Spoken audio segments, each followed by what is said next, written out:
வணக்கம் ஃப்ரெண்ட்ஸ். மாண்புமிகு முதல்வர் அவர்கள் மெட்ரோ ரயில் திட்டத்தில் அதனுடைய நடவடிக்கைகளை பார்வையிடுறதுக்காக மெட்ரோ ரயில்லே பயணம் மேற்கொள்கிறாங்க சென்னையில். காணக்கண் கோடி வேணும் கண்கொள்ளா காட்சி அது என்கின்றது போல் அந்த காட்சி இருந்தது. காட்சி அல்ல, அது ஒரு வரலாற்று பதிவு.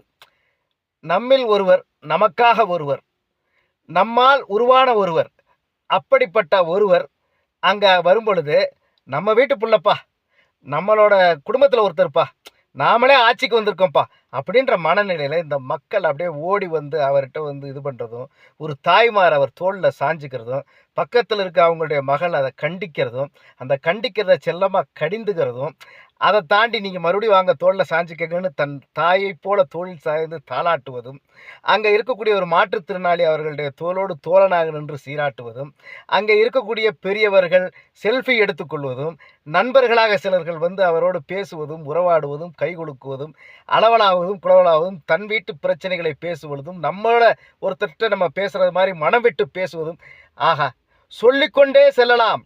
மனம் கொள்ளை போகிறதே என்பது போல் இருக்கிறது. உள்ளம் கொள்ளை போனது. அப்படிப்பட்ட உள்ளத்தை கொள்ளை கொண்ட இதுவரை இருந்த ஆட்சி, ஏன் அப்படி உள்ளத்தை கொள்ளை கொண்டார்?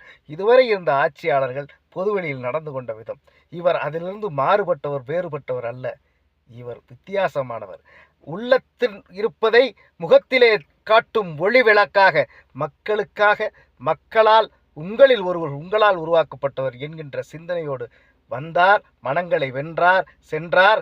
ஐயா, 1000 கண் கோடி வேண்டும் ஐயா, எங்கள் தலைவன், நம்முடைய முதல்வர் அந்த காட்சியை காண்பதற்கு கண் திருஷ்டி பற்ற போது வாழ்த்துக்கள் ஐயா, வணக்கங்கள் ஐயா, சிறந்தாழ்ந்த வணக்கங்கள்.